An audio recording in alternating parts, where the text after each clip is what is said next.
choses autrement qu'elles ne sont, alors je suis enfermé dans un système. Mais plus loin que cela, lorsque nous exprimons notre lecture, notre capacité à comprendre, au fond, nous révélons la complexité du monde. Et c'est ça que nous devons faire, dire cette vérité du monde. Et cette vérité qui est complexe, qui est multiple, qui est hétéroclite, eh bien, c'est ce que nous faisons chacun lorsque nous exprimons, à partir, effectivement, comme tu l'as dit Raphaël, de données claires, parce qu'il ne s'agit pas de penser sur n'importe quoi. Allez dire à Descartes qu'on va commencer à penser sur rien. Il va falloir reconstruire les choses. On les reconstruit depuis la base. On n'est pas des donneurs d'opinion. Eh bien, à partir de ce moment-là, lorsque nous exprimons une vérité, ce n'est pas simplement notre identité personnelle, notre unicité qui est la nôtre, mais au contraire, nous exprimons la richesse multiple du monde. Et c'est ça qui est véritablement important à agir. Alors, ces questions-là sont, à mon avis, à dire et à redire. Parce que nous ne sommes jamais à l'abri d'un basculement dans une violence quelle qu'elle soit. L'une des plus grandes tentations de l'homme, c'est qu'à un moment, enfermé dans une vérité qu'il croit être la sienne et pas partageable, il va finir par rivaliser avec Dieu. Et d'ailleurs, ce texte est compliqué, parce que, heureusement, Dieu se retire. Mais imaginons que Dieu ait donné raison à la majorité, on n'aurait été pas bien avec notre ami Eliezer.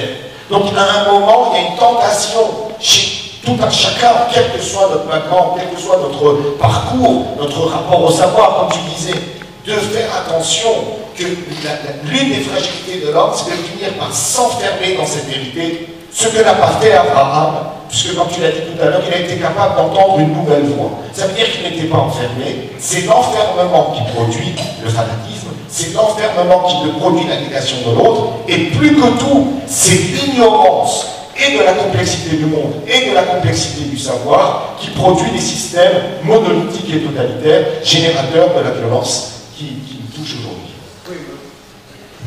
Si on continue à aller dans ce sens-là, c'est vrai que quand on est entre nous, tout ça c'est très joli. C'est vrai que quand on est tous des juifs à Kippa, qui fréquentent le Beth Amikdash, qui sont habitués à discuter sur le Talmud et à se battre sans empire romain, c'est très sympathique. Mais vous n'ignorez pas qu'on reproche très souvent au monde juif en général et au monde orthodoxe en particulier, et au monde orthodoxe israélien en particulier, d'être replié sur soi-même, de ne pas interagir avec les autres, voire de les mépriser. Et donc, finalement, dans quelle mesure est-ce que cette image elle est vraie? Parce que je ne prétends pas que ce soit la vérité absolue, c'est l'image que nous renvoie partiellement les médias. Mais, pour connaître un peu ce monde-là, c'est vrai qu'il y a aussi cette tendance-là, il ne faut pas le nier. Et de l'autre côté, il y a aussi une fermeture généralisée de la société, c'est-à-dire que aussi bien les juifs non orthodoxes, des juifs non religieux, des non-juifs, etc. Et cette segmentation, cette sectarisation de l'humanité et au sein même du peuple juif entre différentes dénominations engendre aussi une violence rousse, mais une violence qui fait mal aussi. Et comment on en sort? Alors là aussi, je suis pas d'accord. Ça reste un vrai débat. Je suis pas du tout d'accord. Là, vous tombez, je dis la propagande, mais je vais vous dire pourquoi. Bien sûr, il faut toujours dans les phénomènes, les relativités par rapport à un ensemble. Moi, je dis, que moi, je suis aussi donc oui, et je sais très bien ce dont vous êtes avisé. Je pense qu'on confond deux choses ici. Si je voudrais certifier une certaine, le monde de la Torah, le monde par les juifs, il y en a plusieurs, des authentiques, un rapport de méfiance par rapport à la modernité, par rapport au monde. Est-ce que tu l'appelles authentique ou les malbarres? Oui, ben c'est pas client, chacun pense qu'il veut. Il y a les apports orthodoxes, maintenant je dis d'authentique. C'est évident qu'il y a une méfiance, et même une coupure, et vous l'appelez clitoralisation, pourquoi pas, mais elle est voulue, pas du tout. Moi je peux le dire, si vous avez dit sectaire, je peux dire là par contre je suis pas d'accord. Pourquoi? Parce qu'en réalité, l'enjeu aujourd'hui, on s'est fait, vous avez parlé au début, c'était hier, en tous les cas, il y a une violence dont on n'a pas parlé, qui est la violence laïque, la violence totalitaire de la pensée commune, des médias, de l'envahissement terrible d'une pensée unique, de la fermeture, de la capacité critique par rapport à... Il y a très peu aujourd'hui d'intellectuels qui font la critique de la société. C'est vrai que les intellectuels des années 60 et des années 50 ont fait tellement la critique de la société occidentale et ont soutenu les modèles politiques communistes marxistes comme une catastrophe pour l'humanité. Ça quand même, à part quelques-uns qui continuent le combat, la plupart aujourd'hui s'en conviennent. L'Occident, le capitalisme, c'est peut-être le moins pire des systèmes, comme disait Churchill. La démocratie, c'est le pire des systèmes, j'en ai jamais trouvé de meilleur. On est dans ce côté relatif, justement, qu'on ne peut plus...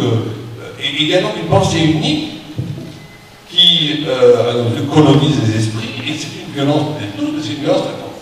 Le monde de la Torah a toujours, depuis 40 siècles, c'est pas nouveau depuis 48 ans, effectivement, Abraham, à un moment, est seul. Hermann Cohen disait, quand le peuple juif combattait les... oui, on parle de l'Occident.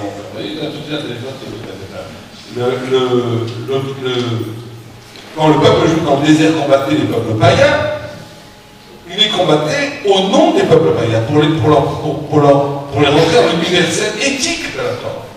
Il y a toujours eu être juif et aller quoi, contre-courant. Être juif, c'est de ne pas partiser avec la mode du moment. Être juif, c'est de résister à l'histoire. Si le peuple juif avait été tout le temps en harmonie avec l'histoire, on ne serait pas là depuis très longtemps. Être juif, c'est d'être le témoin d'une dimension de la vérité qui n'est pas tout le temps en harmonie avec ce qui se passe autour de nous. Par définition, quand, telle la définition du messianisme est presque une définition mathématique, vous avez la réalité, vous avez la vérité. Tant qu'il n'y a pas d'harmonie entre vérité et réalité, on est en exil. Cet exil est en fait un exil personnel à l'intérieur de quelqu'un qui ne vit pas sa vie. Sa vérité est en exil de lui-même. Le Mashiach, ce n'est pas autre chose que la capacité d'unir vérité et réalité. C'est-à-dire quand on il y a une harmonie totale entre la vérité et la réalité, ça dans le Mashiach, on n'y est pas. On a des réalités qui développent des logiques contraires à la vérité. Et le peuple juif a toujours été le peuple de la résistance. Comme témoin peut-être des fois au fond des Métamidra, il y a un très beau texte de Lévinas sur Hanouka qui parle de ces lumières dans l'ombre qui gardent la vérité à travers les siècles. C'est un très beau texte qui compare les lumières de Hanouka avec cette lumière de vérité qui des fois doit éclairer dans les ténèbres et doit être un peu solitaire. Et bien effectivement, le peuple juif doit avoir le courage, être juif, c'est avoir le courage de ne pas être d'accord avec ce que tout le monde pense. De ne pas être d'accord avec ce qui paraît sympathique sur le moment, parce qu'il est témoin d'une vérité, d'une chute, d'une vérité vertigineuse, qui des fois ne s'adapte pas avec le contemporain. Donc effectivement, il y a une protection au monde religieux par rapport aux médias, par rapport à une façon de vivre, une certaine modalité existentielle, qui par définition n'est pas qu'une modalité existentielle, mais qui véhicule aussi des idéologies, des désirs. Vous connaissez Foucault, qui a développé un merveilleux, extraordinaire, le micro-pouvoir, c'est le pouvoir du désir. Quand le désir est contaminé par le pouvoir, c'est là où le pouvoir agit beaucoup plus fort que par des aliénations violentes ou politiques. Il avait tout à fait raison. La Torah le dit déjà dans le Talmud, en disant que c'est dans le désir que se joue le pouvoir. Or, le judaïsme authentique tient à gérer, à protéger son désir pour que ce désir soit orienté vers l'absolu, vers la divinité, vers la vérité. Ça demande une coupure. Ça demande une coupure, je pense même que c'est une violence. Et pour revenir avec les risques qui peuvent exister, notamment en Israël, je pense que les risques en Israël aujourd'hui ne sont pas dans les chipotes, pas dans les endroits où le judaïsme ne s'exprime pas du tout. J'en ai jamais été témoin. Elle est dans un milieu politique. Le politique, là où ça peut être dangereux, il faut faire attention. C'est quand on instrumentalise la religion pour des revendications politiques, qui d'ailleurs, des fois, peuvent être tout à fait vraies. Israël appartient au peuple juif, etc. Mais ça, effectivement, il peut y avoir un dérapage. Mais les personnes qui étudient la Torah, je n'ai jamais vu, moi, aucune manifestation de violence au cœur des instituts de Dieu, jamais. Ou ni fanatique, ni jamais. Pourquoi? Parce qu'on n'en avait pas. Ça chauffe pas.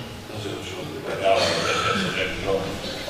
on ne dit pas que nous sommes des anges, on dit qu'au nom d'une idéologie, quand on arrive à nier, c'est pas une question idéologique. Et donc, je pense qu'il faut bien différencier entre un judaïsme traditionnel qui, lui, a toujours approché au sens, on a assez parlé de la figure, de la pratique du savoir judaïque qui portait du fanatisme, et un phénomène moderne où effectivement certains courants peuvent, ils ont des raisons, par exemple, ça dépend de chacun, mais on peut utiliser effectivement instrumentaliser le religieux pour des revendications politiques qui là peuvent être effectivement dangereuses. Voilà, ça c'est déjà une question effectivement de faire attention de ne pas être instrumentalisé, c'est-à-dire qu'il y a des systèmes politiques. Et on voit bien que c'est peut-être ce qui se passe aujourd'hui dans le monde musulman, c'est une instrumentalisation du Coran et de certaines professions de foi pour les utiliser à des fins politiques. Et les gens pensent qu'ils sont en train de faire le Coran, alors qu'en fait, ils sont en train de servir des causes politiques. Il faudrait voir aussi, effectivement, premièrement, si nous ne risquons pas, nous aussi, avec nos valeurs religieuses, d'être instrumentalisés pour aller vers d'autres violences. Bon, ça, pour le moment, c'est pas évident, ça saute aux yeux, mais c'est quand même pour faire attention. Je t'arrête sur le Coran. Je pense que l'analyse sur le Coran, tout le monde dit, beaucoup de gens discutent, il y a sûrement une quantité. Mais je pense qu'on a insisté aussi, sans tout justifier, on a insisté, il faut l'oublier depuis des siècles, à une sécularisation. C'est qu'on est passé au XVIIIe siècle d'une société occidentale où il y avait une référence à la loi transcendante, où on a aboli cette loi transcendante, et on a dit maintenant c'est l'homme lui-même qui va décider de ce que c'est la loi. Et on a poussé ce mouvement historique a été dans la démocratie tellement loin qu'elle a guidé le ciel, donc guidé de toute référence transcendante, la seule dans le contexte occidental. On ne peut pas ne pas croire que l'homme est lié à la transcendance.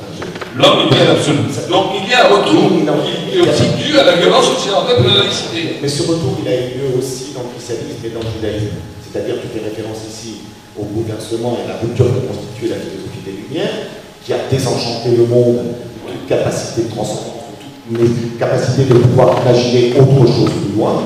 On a dit que c'est quelque chose qui est un échec quelque part, parce qu'on n'empêchera pas demain la veille les hommes d'imaginer quelque chose ailleurs. Ça c'est impossible. Même si Voltaire a créé le système, on est obligé de dépasser les forces et de constater qu'on l'a constamment dépassé. Lorsque le régime soviétique s'est interrompu, les Russes ont couru dans les églises le lendemain. Donc ça veut dire que c'est quelque chose qui fait partie de faits religieux, quelque chose qui fait partie de l'aide. Mais attention, ça ne veut pas dire que parce que certains resteraient attachés à une espèce d'état idyllique premier d'avant les Lumières, que ce serait impressionné. Parce que la France, enfin l'Occident a fait son travail.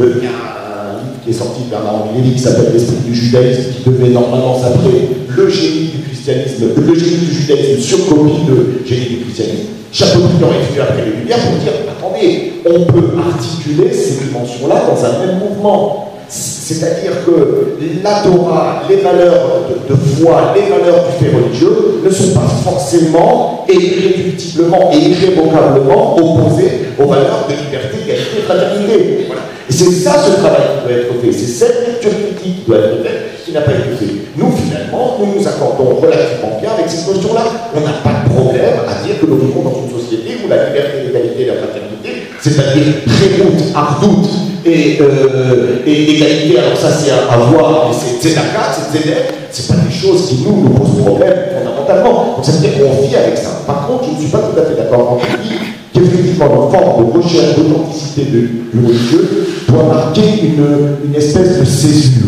tu vois, de rupture. Moi je pense que là, justement, c'est le signe d'une fragilité. Je pense que les juifs ont, religieux par religieux, orthodoxes par orthodoxes, des valeurs qu'ils portent, qui sont les leurs, et qui sont pour eux authentiques, qui sont pour nous authentiques. Et ce n'est pas une raison pour dire que finalement nous détenons une espèce de vérité fondamentale dans laquelle les autres, finalement, les pauvres, ça serait probablement bien qu'ils finissent par penser comme nous. Moi j'ai envie d'imaginer qu'on puisse les considérer pour ce qu'ils sont, c'est-à-dire en tant que juifs pour des juifs, et en tant qu'êtres humains pour des êtres humains, indépendamment du fait qu'ils n'adhèrent pas à mon credo. Et c'est ça où la question de la césure et de la rupture, moi, me paraît absolument critiquable. C'est-à-dire qu'on devrait être capable d'imaginer notre foi, d'imaginer nos valeurs, en dehors de toute forme de jugement. Or, dès qu'on est habité par une vérité, dès qu'on est habité par un credo, dès qu'on est dans ces textes, qu'on les travaille, qu'on vit avec eux, qui sont notre vie, que nous vivons cette vie-là, il est difficile de sortir du jugement. Je dis simplement, la césure, c'est beaucoup trop violente. Pour moi, c'est une violence symbolique qui est terrible. Et il faut absolument essayer d'imaginer autre chose. Je donne un exemple très simple, qui nous est arrivé ici dans la synagogue. Et c'est quelque chose sur lequel on peut travailler, qui sont des choses simples. Il y a un Shabbat, il y a quelques semaines, Serge peut témoigner, il y a une dame qui est venue ici avec sa fille, dans un état qu'on a perçu comme de grande détresse. Donc Serge s'est occupé de ces personnes, et puis on est allé vers elle, on a essayé de voir qu'est-ce qui se passait. Finalement, c'était une maman qui venait avec sa fille pour nous demander s'il était possible que nous disions un gomel, la bénédiction d'un gomel, quand on a réchappé à quelque chose de très grave, de très dangereux. Alors, nous disions cette bénédiction d'un gomel en public ici, puisqu'elles sont dans la machine, et donc il n'y avait pas d'homme, il fallait qu'elle donne la liste en un moment, et elle voulait que ce soit là. Très bien, j'ai demandé à mon ami Serge, mais pour quelle raison, qu'est-ce qui s'est passé? Elle était vraiment très fatiguée. Et la maman a dit, en fait, ma fille était au Bataclan le vendredi soir et elle a assisté à tout ce qui s'est passé et elle en a, Baruch Hashem, échappé. Je dois reconnaître, pas faire un coup de pas public, mais je dois reconnaître, et je n'ai pas été le seul, que ma première réaction a été, alors vous savez, quand on est dans une synagogue de Shabbat, on est toujours plus religieux que quand on est dans la rue, parce qu'il y a une ambiance de religion. Mais ma première remarque absurde a été de dire, mais que faisait-elle au Bataclan vendredi soir? Ce qui m'a rassuré, c'est que je n'ai pas été le seul à le penser. Mais en vérité, quand vous voyez ça dehors, c'est vraiment terrible. Ça veut dire qu'on a une espèce